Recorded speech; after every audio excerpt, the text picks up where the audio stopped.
Assalamualaikum warahmatullahi wabarakatuh. Kali ini saya akan menjelaskan sedikit tentang model penelitian pengembangan Borg-Henkel. Silakan bisa diperhatikan penjelasan berikut ini dengan baik. Sebelum memasuki penjelasan yang pertama, saya di sini akan memperkenalkan diri dulu. Nama saya Zulfina Lutfi Zakiyah dari Prodi Pendidikan Agama Islam semester 5 Universitas Islam Malang. Nah, video ini saya persembahkan untuk memenuhi mata kuliah penelitian pengembangan dengan dosen pengampu Bu Ika Ratih SMPD.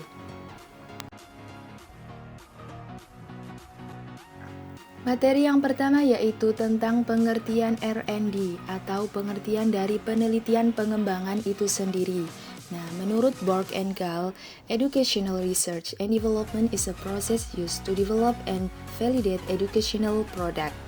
Artinya yakni penelitian pengembangan pendidikan atau R&D adalah sebuah proses yang digunakan untuk mengembangkan dan memvalidasi produk pendidikan.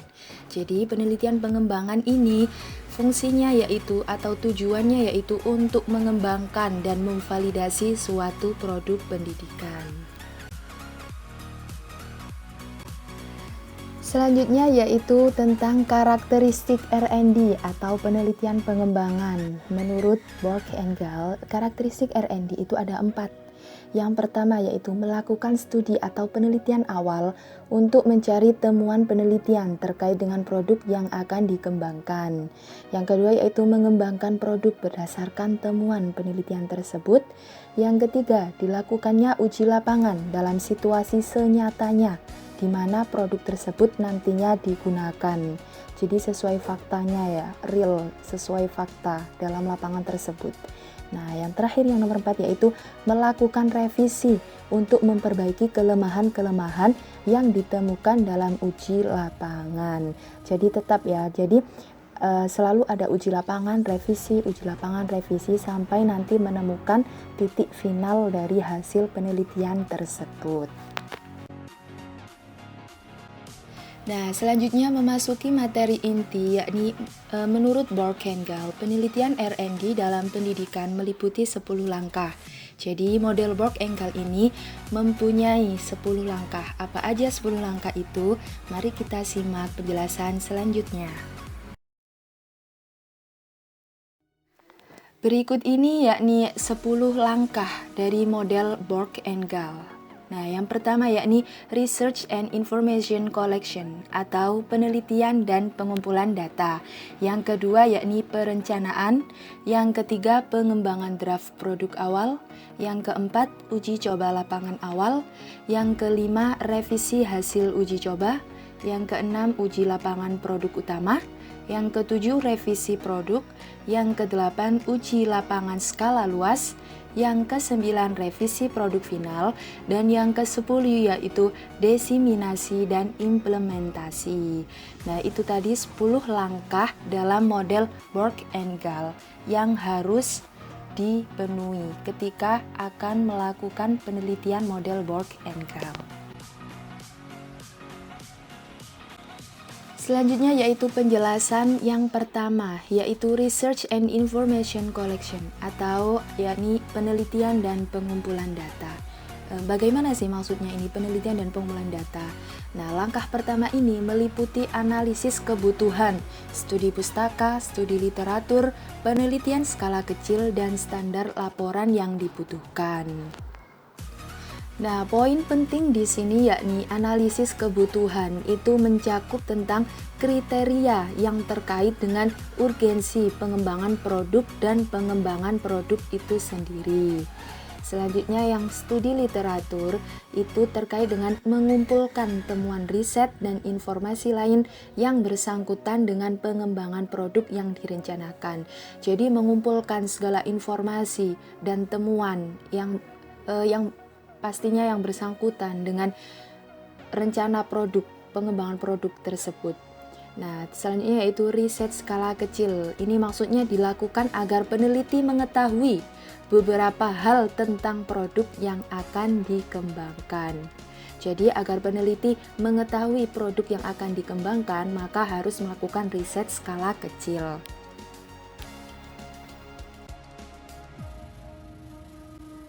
Yang kedua yakni planning atau perencanaan. Nah, apa aja yang harus direncanakan dalam penelitian ini?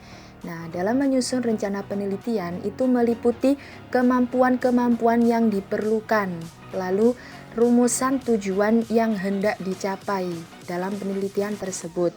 Selanjutnya, desain atau langkah-langkah penelitian, lalu kemungkinan pengujian dalam lingkup terbatas. Jadi termasuk rumusan tujuan, langkah-langkah, kemampuan yang diperlukan tadi itu masuk dalam perencanaan penelitian model Borg-Enkel tadi. Jadi kita harus bisa merumuskan tujuan. Nah, tujuan apa yang akan dicapai ketika kita mau melakukan penelitian tersebut, lalu langkah-langkah apa, dan bagaimana kemungkinan kalau diujinya dalam lingkup terbatas itu. Nah, seperti itu. Selanjutnya yang nomor 3 yaitu pengembangan draft produk awal. Di sini ada 4 hal yang harus dipenuhi dalam pengembangan draft produk awal. Nah, yang pertama yaitu penentuan desain produk. Nah, maksudnya di sini penentuan desain produk itu produk yang akan dikembangkan itu apa. Jadi harus ditentukan terlebih dahulu. Yang kedua yaitu penentuan sarana dan prasarana. Nah, selama penelitian ini kan seorang peneliti ini tuh membutuhkan sarana dan prasarana. Jadi sarana dan prasarana apa saja yang dibutuhkan kira-kira selama proses penelitian tersebut. Selanjutnya yang ketiga yaitu penentuan tahap-tahap pelaksanaan uji desain di lapangan. Jadi harus menentukan tahap-tahap pelaksanaannya itu nanti seperti apa, bagaimana, dan lain-lain. Nah, yang terakhir yaitu penentuan deskripsi tugas pihak-pihak yang terlibat dalam penelitian. Nah, ini maksudnya semua pihak yang nantinya terlibat dalam penelitian itu siapa saja. Nah, ini termasuk di dalamnya antara lain pengembangan bahan pembelajaran, proses pembelajaran, dan instrumen evaluasi. Jadi seluruh pihak yang terkait dengan penelitian itu bagaimana. Yang keempat yakni uji coba lapangan awal. Nah, langkah ini merupakan uji produk secara terbatas. Maksudnya jadi melakukan uji lapangan awal terhadap desain produk yang bersifat terbatas, baik substansi, desain maupun pihak-pihak yang terlibat. Jadi maksudnya di sini uji produk secara terbatas itu dalam skala kecil. Nah, ini sudah ada contohnya, misal uji ini dilakukan di 1-3 sekolah menggunakan 8-12 subjek uji coba guru. Nah, selama uji coba diadakan, pengamatan, wawancara, dan pengedaran angket, pengumpulan data dengan kuesioner dan observasi yang selanjutnya dianalisa. Nah, jadi uji coba terbatas ini skalanya kecil, bisa diuji cobakan pada itu tadi seperti yang dicontoh 3 sekolah menggunakan 6-12 uji coba guru. Nah, seperti itu. Uji cobanya bisa berupa pengamatan, wawancara, pengedaran angket, dan lain-lain. Yang nomor 5 yakni revisi hasil uji coba. Nah, maksudnya di sini yakni langkah ini merupakan perbaikan model atau desain berdasarkan uji lapangan terbatas. Nah, kan tadi yang nomor 4 sudah melakukan uji lapangan terbatas. Nah, ini yang nomor 5, revisi hasil dari uji lapangan terbatas tersebut. Nah, penyempurnaan produk awal akan dilakukan setelah dilakukan uji coba lapangan secara terbatas. Nah, pada tahap penyempurnaan produk awal ini lebih banyak dilakukan dengan pendekatan kualitatif. Jadi bukan menggunakan pendekatan kuantitatif, tetapi pendekatan kualitatif. Nah, di mana pada revisi hasil uji coba ini, evaluasi yang dilakukan lebih pada evaluasi terhadap proses, sehingga perbaikan yang dilakukan bersifat perbaikan internal. Jadi pada prosesnya yang lebih dievaluasi itu.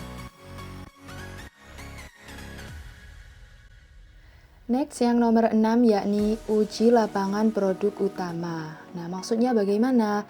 Langkah ini merupakan uji produk secara lebih, meliputi uji efektivitas desain produk, uji efektivitas desain, yang mana nanti pada umumnya ini pada uji lapangan produk utama ini menggunakan teknik eksperimen, model pengulangan. Nah, hasil dari uji lapangan produk utama ini nantinya akan memperoleh desain yang efektif, baik dari sisi substansi maupun metodologi. Contohnya begini, kalau dalam uji lapangan produk utama, seperti yang sudah tersedia itu, yang dalam gambar background hijau itu, contoh uji ini misalnya dilakukan di 5-15 sekolah dengan 30-100 subjek. Pengumpulan data tentang dampak sebelum dan sesudah implementasi produk menggunakan kelas khusus, yaitu data kuantitatif. Penampilan subjek uji coba atau guru sebelum dan sesudah menggunakan model yang dicobakan.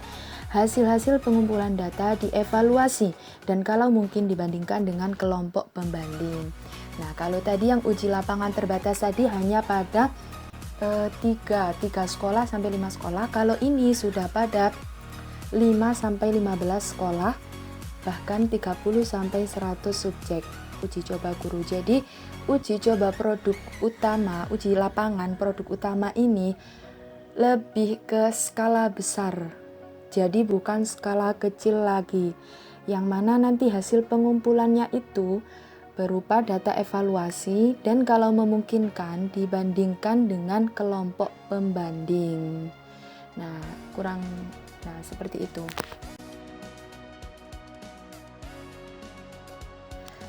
Selanjutnya yang nomor 7 yakni operational product revision atau revisi produk. Maksud dari langkah ini yakni merupakan penyempurnaan produk atas hasil uji lapangan berdasarkan masukan dan hasil uji lapangan utama. Jadi ini merupakan revisi produk dari yang uji lapangan utama tadi yang di nomor 6. Nah, pada perbaikan ini merupakan perbaikan kedua setelah dilakukan uji lapangan yang lebih luas dari uji lapangan yang pertama. Nah, kalau dalam penyempurnaan produk ini di mana nantinya akan lebih memantapkan produk yang dikembangkan. Karena pada tahap uji coba lapangan sebelumnya dilaksanakan dengan adanya kelompok kontrol.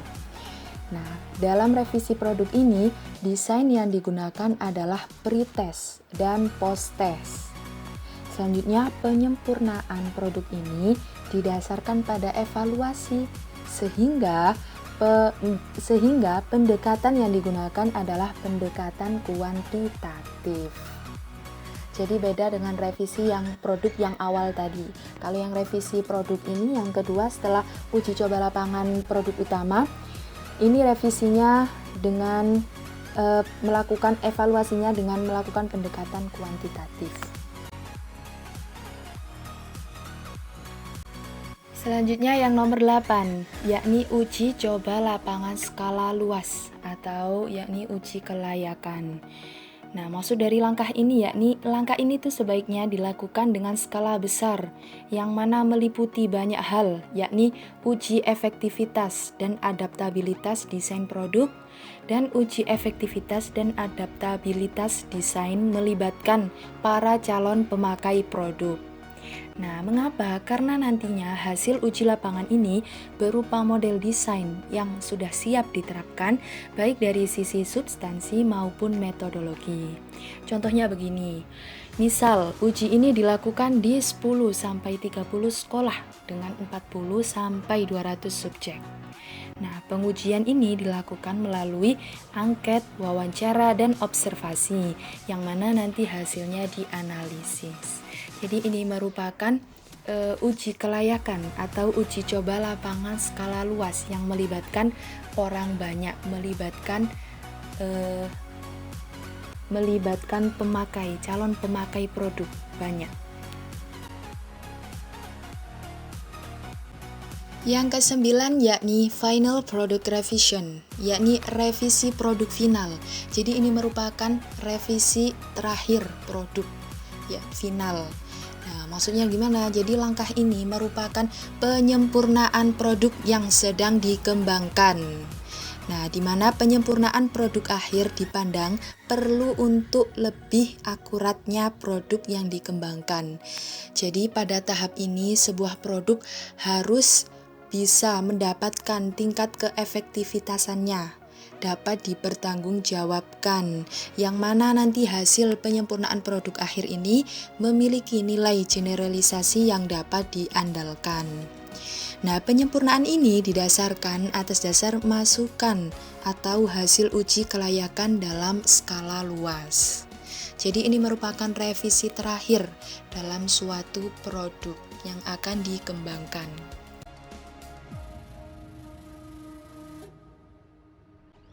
Selanjutnya yang terakhir yaitu yang nomor 10, Dissemination and Implementasi. Nah, maksudnya ini apa? Yaitu diseminasi dan implementasi, yaitu melaporkan produk pada forum-forum profesional di dalam jurnal dan implementasi produk pada praktik pendidikan. Nah, di sini jadi produk tersebut dapat didistribusikan baik secara komersial maupun free untuk nantinya dapat dimanfaatkan oleh publik.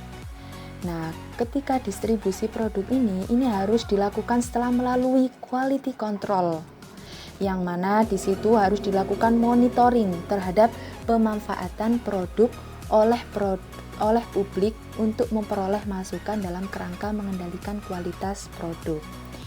Nah, jadi nantinya publik ini ketika memanfaatkan produk ini bisa melakukan monitoring dengan memberikan masukan atas kualitas produk yang telah didistribusikan tersebut. Oke, selanjutnya yaitu kelebihan dan kekurangan model Borg-Engel. Jadi model ini juga memiliki kelebihan dan kekurangan. Nah, apa saja? Silakan disimak penjelasan berikut ini. Nah, berikut yakni kelebihan dari model Borg-Engel. Antara lain yaitu yang pertama, mampu mengatasi kebutuhan nyata dan mendesak. Nah, di mana ini maksudnya yaitu nanti dalam model Borg-Engel ini nanti bisa mengatasi kebutuhan nyata dan mendesak ini melalui pengembangan solusi atas suatu masalah sembari menghasilkan pengetahuan yang bisa digunakan di masa mendatang. Selanjutnya yang kedua yaitu mampu menghasilkan suatu produk atau model yang memiliki nilai validasi tinggi. Maksudnya di sini mengapa kok bisa dikatakan seperti itu? Karena dalam penelitian model Borg-Engel ini sudah melalui serangkaian uji coba di lapangan dan divalidasi oleh orang yang ahli. Jadi memiliki nilai validasi tinggi. Yang ketiga yakni mendorong proses inovasi produk atau model yang tiada henti. Nah, di sini maksudnya nanti jadi sehingga diharapkan akan selalu ditemukan model atau produk yang selalu aktual dengan tuntutan kekinian. Jadi model Borg-Engel ini penelitiannya nanti mendorong proses inovasi produk. Jadi akan terus berinovasi. Nah, yang terakhir yang nomor 4 yaitu merupakan penghubung antara penelitian yang bersifat teoritis dan lapangan. Karena memang pada penelitian ini kita dituntut untuk terjun langsung ke lapangan.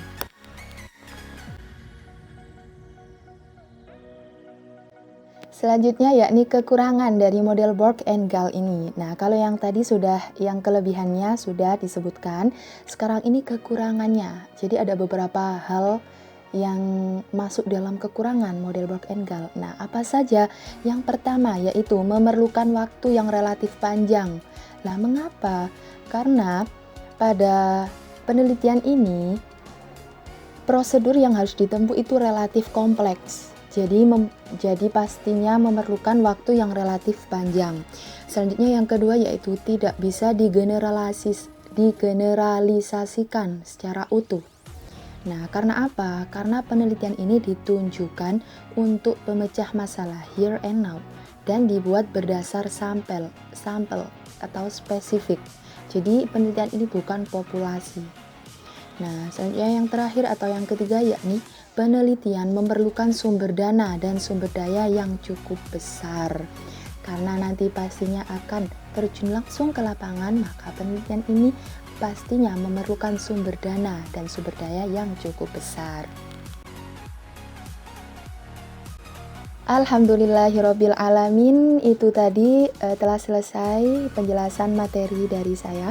Saya mohon maaf apabila ada kekurangan penjelasan atau kesalahan kata-kata.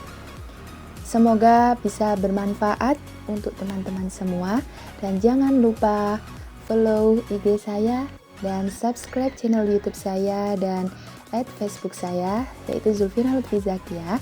Sekian, terima kasih dan sampai jumpa. Sampai jumpa lagi dan wassalamualaikum warahmatullahi wabarakatuh.